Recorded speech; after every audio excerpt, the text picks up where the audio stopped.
अस्सलाम वालेकुम dear viewers, मैं हूं अब्दुल मालिक सुल्तान और आप देख रहे हैं न्यूमेरिकल एनालिसिस 2 की लेक्चर सीरीज़। पिछली वीडियो में हमने difference equation, linear difference equation का सलूशन जो है वो डिस्कस किया था और हमने उसका पहला केस लिया था जिसमें हमारे पास ऑक्सिलरी इक्वेशंस के रूट्स जो थे वो रियल और डिफरेंट थे। तो नेक्स्ट वीडियो में हम नेक्स्ट केसेस को डिस्कस करते हैं। हमारे पास second case when roots are real and same. अगर हमारे पास रूट्स जो हैं वो रियल हैं और सेम हैं तो फिर हम सॉल्यूशन जो है वो कैसा लिखेंगे। अगर हमारे पास कोई nth ऑर्डर डिफरेंस इक्वेशन है तो उसके साथ जो है n रूट आएंगे, alpha 1, alpha 2 up to alpha n, and these all are equal to alpha. So how we will write the solution?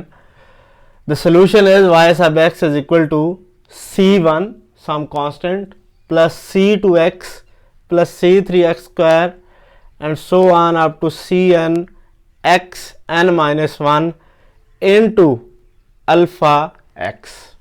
This will be the situation when the roots are real and same. Let's go towards an example. un plus 4 minus 8n plus 3 plus 18 un plus 2 minus 27 un is equal to 0. First we will write this equation in the form of shift operator, that is basically called the symbolic form of this equation. So the symbolic form of this equation is e4 minus 8e cube plus 18e square minus 27 into un is equal to 0. Keep in mind this equation is a homogeneous difference equation, it's not non-homogeneous difference equation. So its auxiliary equation is this one, and when we will find the roots by using the synthetic division, then roots are minus 1, 3, 3 and 3. Now we will write the solution, general solution.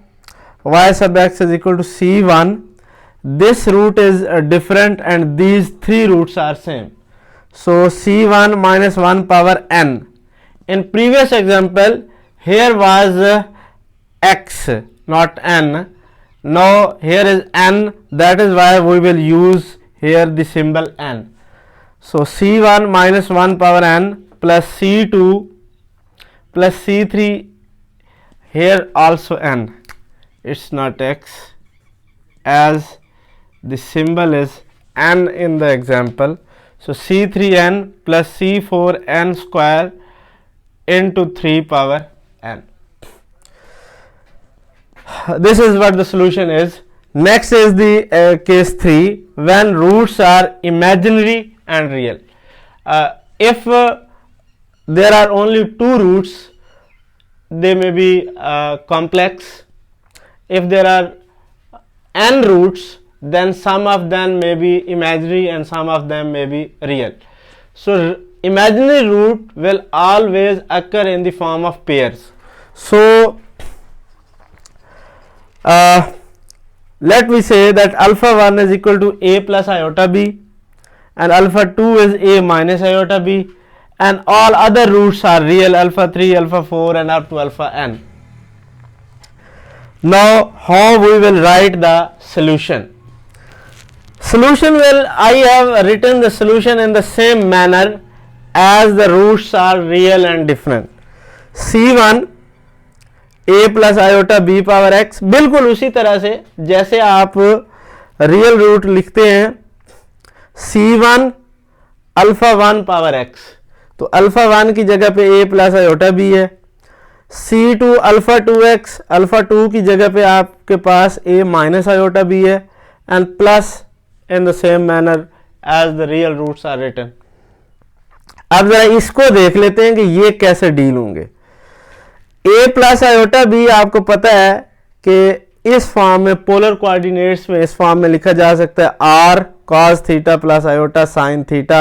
r आपको पता है इसकी magnitude होती है और theta जो है वो इसका एंगल होता है tan inverse b over a के इक्वल होता है. तो जब आप इसकी पावर x लेंगे तो r पावर x और इधर आप डिमाइवरीज थ्योरम अप्लाई कर देंगे तो cos x theta plus iota sine x theta आ जाएगा। इसी तरह जब a माइनस आयोटा b की पावर x निकालेंगे तो वो r power x cos x theta minus iota sine theta आ जाएगा। तो हमारे पास अब ये वैल्यूज जो है, ये वैल्यूज आप उठा के इसमें और इसमें अगर आप पुट कर दें तो सिंपली हम a cos x theta plus b sin x theta और प्लस ये term where a is equal to c1 plus c2 and b is c1 minus c2. So this is the situation when you have some complex roots and some real roots. Let me go towards an example. Yx plus 1 minus 2 y sub x cos alpha plus y sub x minus 1 is equal to 0. यहाँ पे ये equation जो है वो x में नहीं है बल्कि x माइनस 1 में है।